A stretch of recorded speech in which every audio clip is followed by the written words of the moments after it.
hits. Playing all the hits. Z1035. Z1035, all the hits. I'm Pina. Welcome, Jon Bellion. How are you? I'm good. How are you? Good. Very good. This is not your first time in Toronto, is it? This is not. It's not the first time. Yeah, it's the third time I've been here. Oh my gosh. So have you had a chance to like hang out? I haven't. Not enough to say that I'm like well versed in the area. Yeah.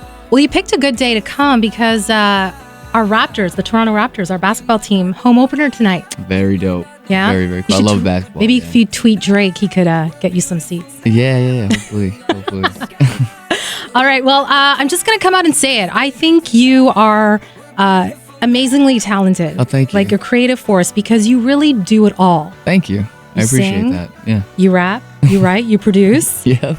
And for those that don't know, you actually wrote part of The Monster. Yep. Eminem and Rihanna's track.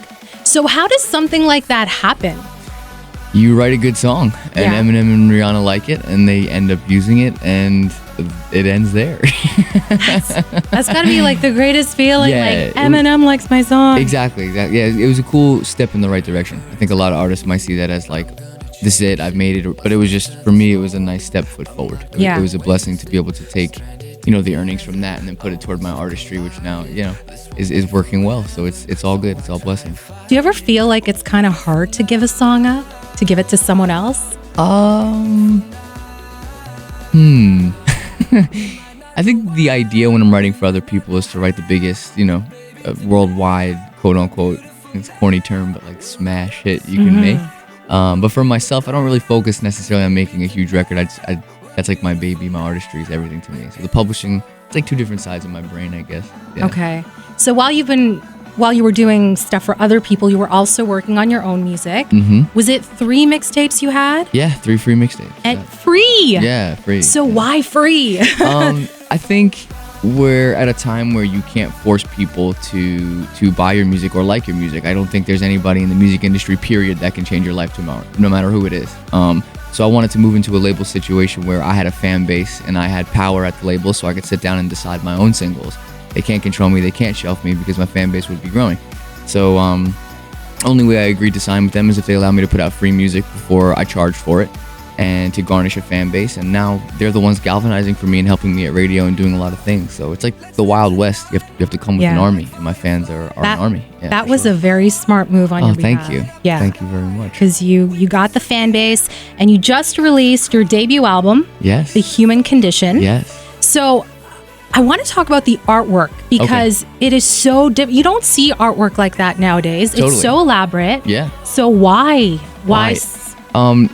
I'm fascinated by Pixar films. It's been a childhood dream of mine to score for a Disney movie and a Pixar movie. I saw Tarzan when I was little with Phil Collins, and I was like, wow, I want to make a theme song for a giant, Disney movie. I think Pixar is like the perfect product to me. For me, it's like Apple iPhones, Pixar, and hopefully my music. That's what I want to likeness myself to. So when you see the cover of the album, it looks like the cover of a Pixar movie that you would see. And we have a movie poster for every song on the album in the artwork booklet if you buy a hard copy of the album.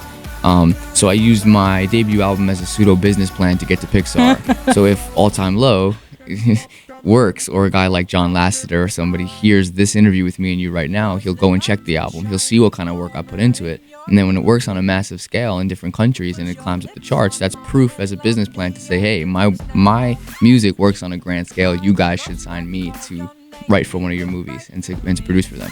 So, that was my... Always thinking. Trying to keep it moving. Good, that's good. I knew if the album was good enough, it's a big statement to likeness yourself to a Disney, product. That's a very big statement, and hopefully, as the record, we're 1 for 1 on singles. We're top 20 in the United States and top 20 most Shazammed, and top 20 on iTunes, and this is off of record's been out for 2 years. Yeah, it still sounds new on the radio, so it's good. Have you heard from Pixar at all? I have a meeting with them in San Francisco. What? Yeah. No way. Very cool. Yeah, somebody from Disney came to my Nashville show on the first leg of tour. They got a wind of it and got the album and looked at the booklet, and they came, and we've been. It's all good things. That's awesome. I hope it works out for you. Thank you very much. So you seem to be a fan of the 80s. Am I right here? Totally. You even have a track on The Human Condition. Yeah, it's called 80s films, yeah. I find that interesting because you're born in the 90s. Yeah. Mm-hmm. So tell me about your love for 80s. I think it's funny, like a lot of, musicologists or people that have reviewed the album are like, he wasn't even born in the 80s. How could he make an 80s song? But it's like, I'm pretty sure when people make music, they want to influence future generations, not just the generation they were born in. I think it would be silly to say you can't use inspiration if you weren't born in that time. The music was just very epic. It was so good. Stadium-esque. Everything was just died in your arms. Yes. This is huge songs that, I kind of aspire to write big stadium-esque records like that. So I think, and movies like The Breakfast Club, E.T., Tron, all these things are very classic. They had this very middle American, like Bruce Springsteen feel to them. So that's where I got the inspiration for the record 80s. Breakfast Club, one of my favorites. Me too. Like, it's a classic.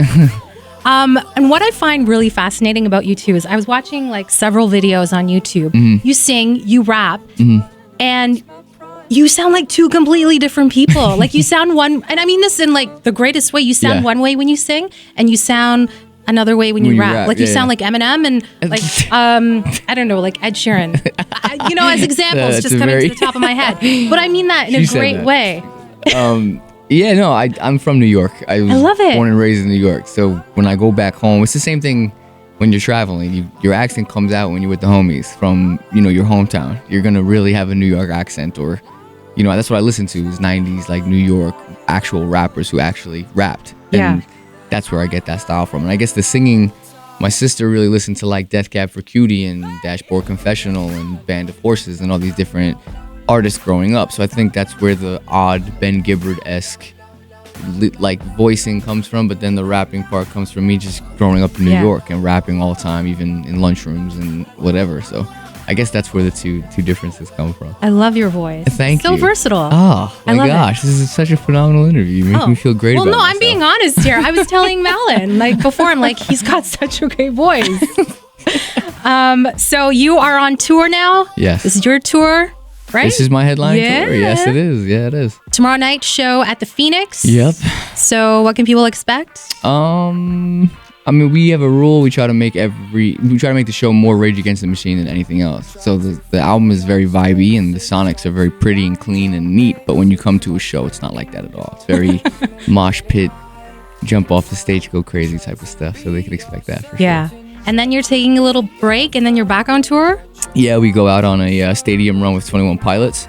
That's gonna be a lot of fun. And then we do a Europe run, a headlining Europe run for my own stuff on top of that. So it's gonna be a long long journey. Yeah. Yep. Now I just want to ask you about your band. Is it true that your band consists of like friends from college? Yeah. We made a promise to each other if like one person kind of made it or got on, that we would stick with each other and rock out, and that's what's going down. So I love it. Cool. I love how you've kept it very like, in the family kind of. Yeah. I'm not very, I like to keep everything in the family no matter what it is. I think it keeps things in the proper perspective no matter how much they grow and stuff, for sure.